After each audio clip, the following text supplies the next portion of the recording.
Bismillahirrahmanirrahim. Assalamualaikum warahmatullahi wabarakatuh. Perkenalkan, nama saya Adela Nurtakia Dinata dengan NIM 15036211094. Di sini saya akan menjelaskan mengenai inquiry learning berdasarkan kompetensi dasar.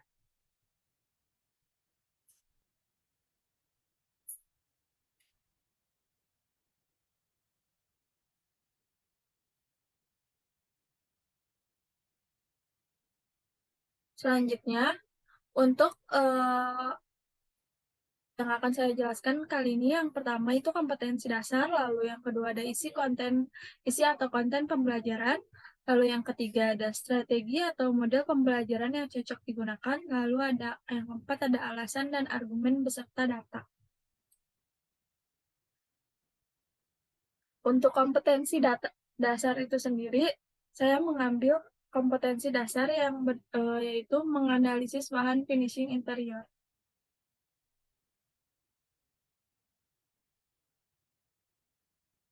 Untuk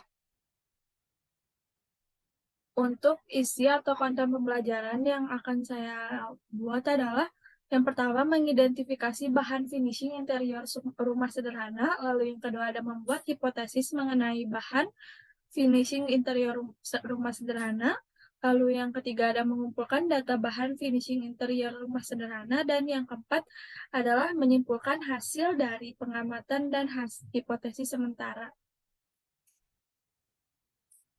Selanjutnya, model pembelajaran yang menurut saya cocok untuk kompetensi dasar tadi yaitu model pembelajaran inquiry learning. Adapun alasan dan argumennya, untuk yang pertama, belajar merupakan sebuah perubahan perilaku. Seperti menurut Sunario Kartadinata dan yang lainnya pada tahun 1998, belajar adalah proses perubahan pengetahuan atau perilaku sebagai hasil dari pengalaman. Pengalaman ini terjadi melalui interaksi antar individu dengan lingkungannya. Jadi, belajar yang baik adalah jika proses pembelajaran tidak hanya menjadikan guru sebagai sumber belajar.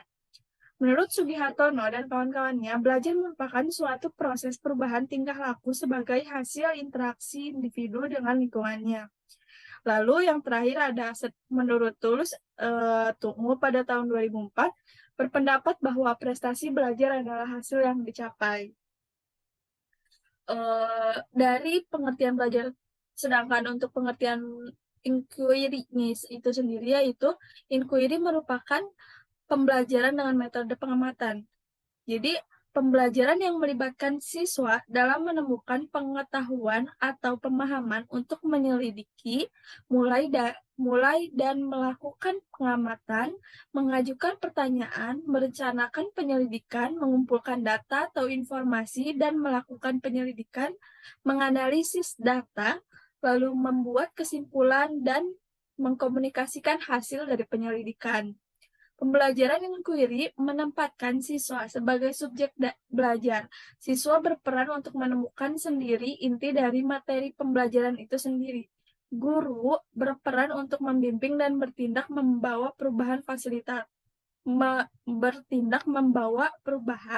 fasilitator, motivator bagi siswanya. Itu menurut Nurdiansyah dan lain-lainnya pada tahun 2013. Jadi, inquiry ini pembelajaran dengan metode pengamatan yang dilakukan oleh siswa gitu. Sehingga transfer ilmu tidak hanya diberikan dari guru ke siswa, tetapi siswa dapat mempelajarinya dan mengamatinya sendiri. Sedangkan untuk guru itu sendiri sebagai fasilitator. Lalu, pembelajaran inquiry ini efektif digunakan pada siswa SMK karena model pembelajaran inquiry lebih efektif dibandingkan model pembelajaran konvensional terhadap hasil belajar. Contohnya pada di SMK, di salah satu SMK yaitu jurusan instalasi tenaga listrik, pada materi instalasi tenaga listrik siswa. Ini dibuktikan melihat hasil pretest dan posttest, yakni nilai rata-rata 55,08 dan posttest nilai rata-rata sebesar 76,1. Dengan hasil uji hipotesis seusai perlakuan didapatkan taraf nilai signifikannya itu sama dengan 0,05 sehingga H1-nya diterima lalu hasil dari efek size-nya didapatkan sebesar 0,97 itu pada jurnal Anita. Lalu yang akan dilampirkan di daftar pustaka nanti. Lalu pada penerapan modul pengayaan eh, pada penerapan modul pengayaan di padu model inquiry learning dapat meningkatkan nilai pada tiga ranah belajar siswa pada mata pembelajaran konstruksi beton bertulang siswa kelas 11 Teknik Konstruksi Batu Beton SMK Negeri 2 Surakarta. Jadi jurnal ini diambil dari penelitian SMK 2 Negeri 2 Surakarta.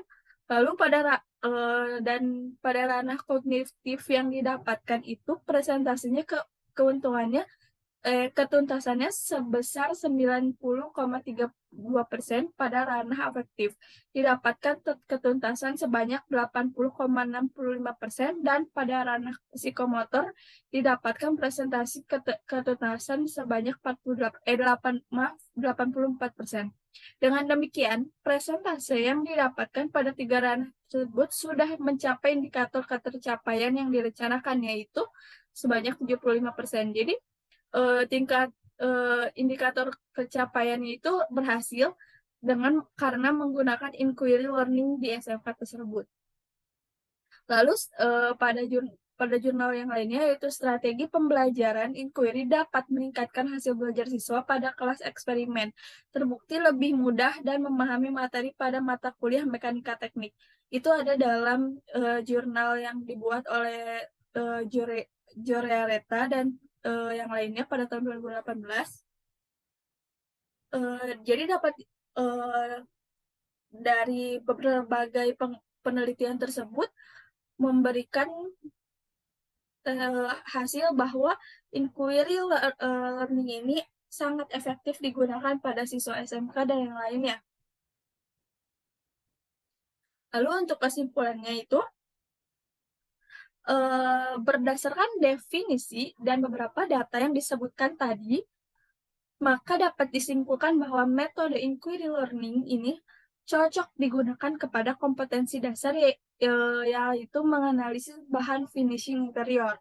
Karena dengan metode inquiry learning, siswa dapat menganalisis finishing dari mulai mengamati dan mengidentifikasi, lalu membuat hipotesis sementaranya, lalu kemudian melakukan proses pencarian datanya, ya yang terjadi di lapangan lalu menguji hipotesis awal hingga akhirnya dapat menyimpulkan mengenai bahan finishing interior itu. Sekian yang dapat saya sampaikan. Mohon maaf apabila terdapat kekurangan. Wassalamualaikum warahmatullahi wabarakatuh.